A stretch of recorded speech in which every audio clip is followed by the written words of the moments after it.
A wise king knows what he knows and what he doesn't. Tywin Lannister delivers this profound lesson to his young grandson Tommen Baratheon in Season 4, Episode 3, in what appears to be a gentle grandfather-grandson moment. But beneath the surface lies one of the most revealing examinations of power in the entire series, as Tommen responds with innocent certainty that wisdom is what makes a good king. We witness the precise moment where the difference between wearing a crown and wielding true authority becomes crystal clear. This scene doesn't just show us a grandfather teaching his heir, it exposes the fundamental gap between those born to thrones and those who understand how to hold them. Tywin, the man who has never worn a crown but has controlled kingdoms, is passing judgment on the very nature of rulership itself. And in doing so, he reveals why some kings become legends while others become footnotes, why some rulers change the world while others are changed by it. The conversation unfolds with deceptive simplicity, but every word carries the weight of decades of political maneuvering, conquest, and survival. This is Tywin Lannister's masterclass in the reality of power, delivered to a boy who will need to learn these lessons or perish trying. The foundation of true authority. When Tywin tells Tommen that a wise king knows what he knows and what he doesn't, he's revealing the bedrock principle that separates effective rulers from mere figureheads. This isn't philosophical musing. It's survival doctrine distilled from a lifetime of political warfare. Tywin has watched kings rise and fall, and he understands that the crown doesn't magically bestow wisdom or competence. The brilliance of Tywin's approach lies in how he frames ignorance, not as weakness, but as a starting point for strength. A king who acknowledges his limitations can surround himself with capable advisors, make informed decisions, and avoid the pitfalls that destroy those who believe their birthright includes omniscience. Tommen's innocent response reveals he hasn't yet grasped this fundamental truth. He still believes in the fairy tale version of kingship, where wisdom flows naturally from royal blood. This exchange illuminates why Tywin has been the true power behind multiple thrones. He understands that real authority comes not from titles, but from competence, not from bloodlines, but from strategic thinking. The man who controls the gold, the armies, and the information controls the kingdom, regardless of who sits on the Iron Throne. The Innocence Dilemma. Tommen's earnest declaration that wisdom is what makes a good king captures the tragedy of his position perfectly. He's not wrong in principle, but his understanding of wisdom remains dangerously abstract. To Tommen, wisdom is a noble quality that good people possess, something that will naturally guide him toward right decisions.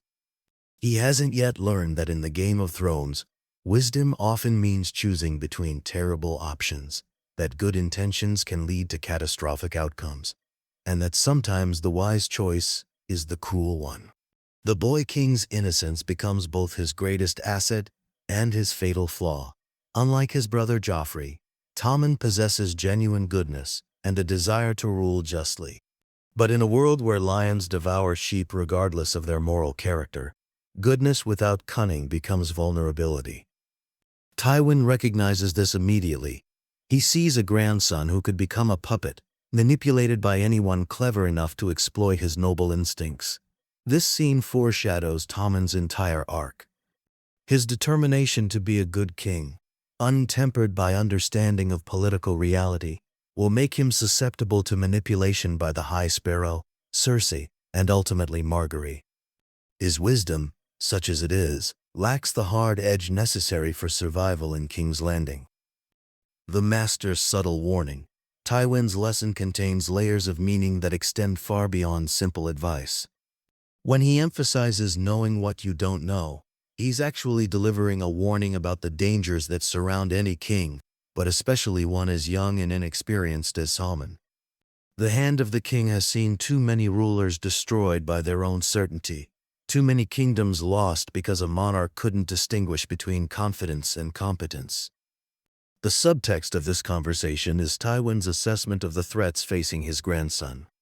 Cersei's overprotectiveness and emotional volatility, the growing power of religious extremists, the political ambitions of rival houses, all of these represent knowledge gaps that could prove fatal if not properly addressed. Tywin is essentially telling Tommen that survival depends on recognizing these blind spots and compensating for them. But there's something else happening here too. Tywin is also revealing his own philosophy of power, one that has made him arguably the most influential man in Westeros, despite never wearing a crown himself. His strength lies in his ability to see situations clearly, to acknowledge what he doesn't know, and to position himself accordingly.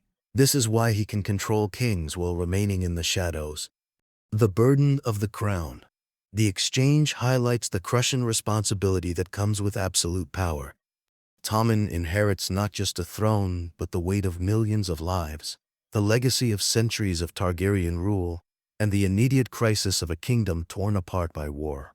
His response to Tywin's lesson reveals that he understands the importance of wisdom, but not the complexity of applying it. A wise king must navigate competing interests, balance justice with pragmatism, and make decisions with incomplete information under intense pressure.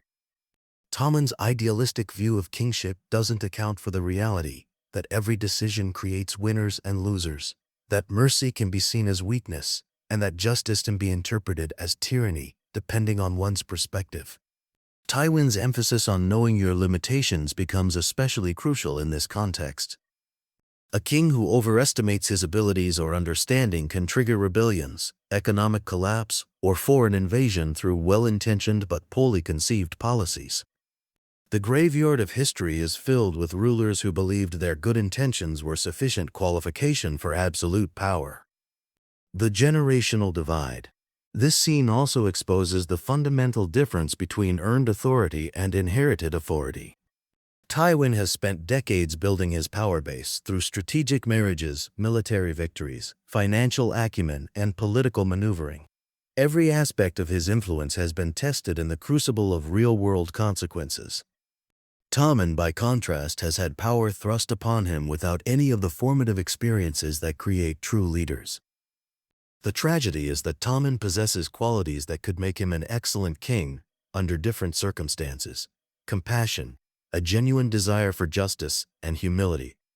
But in the violent, complex world of Westeros, these virtues need to be coupled with strategic thinking, political awareness, and sometimes ruthless pragmatism.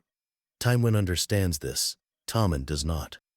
This generational divide explains why Tywin has been so effective at managing the realm, while officially serving kings, rather than being one. He represents the culmination of hard-won experience, while Tommen represents potential that may never be realized due to circumstances beyond his control. The practical application of power. Tywin's lesson implicitly addresses the mechanics of effective governance. A wise king must know when to delegate, when to seek counsel, when to act decisively, and when to wait. These skills can't be taught in theory. They must be learned through experience, preferably with guidance from someone who understands the stakes involved. The conversation foreshadows the challenges Tommen will face as king. Religious extremism, economic instability, noble rebellion, and foreign threats all require different types of wisdom to navigate successfully.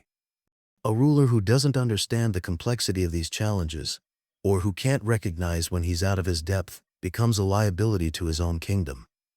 Tywin's emphasis on knowing limitations also speaks to the importance of choosing advisors wisely.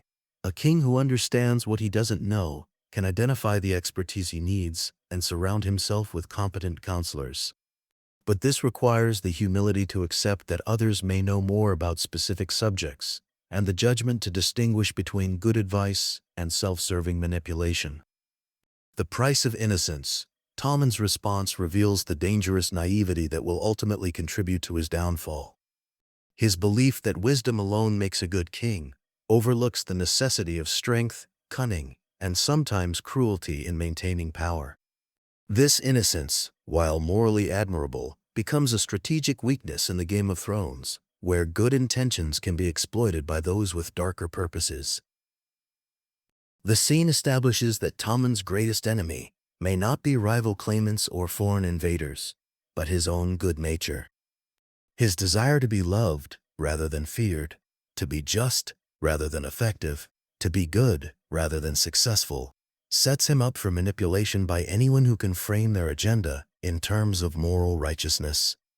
Tywin recognizes this vulnerability immediately. His lesson about knowing what you don't know is partially an attempt to inoculate his grandson against this weakness, to introduce some pragmatic thinking into his idealistic worldview. But the conversation also reveals that the damage may already be done. Tommen's fundamental character is already formed, and changing it may be beyond even Tywin's considerable influence. The shadow of future failures. This conversation gains tragic resonance when viewed in light of Tommen's eventual fate. His inability to navigate the competing demands of his mother, wife, and religious authorities stems directly from the wisdom gap that Tywin identifies here. Tommen never learns to distinguish between genuine counsel and manipulation, never develops the strategic thinking necessary to outmaneuver his opponents, and never acquires the ruthlessness required to eliminate threats before they become existential. The High Sparrow's eventual manipulation of Tommen succeeds precisely because it exploits the young king's desire to be wise and just. By framing religious extremism as moral authority, the faith militant transforms Tommen's greatest virtue into his greatest weakness.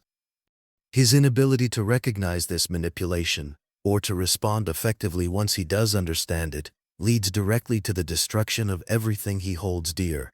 Tywin's warning about knowing your limitations becomes prophetic.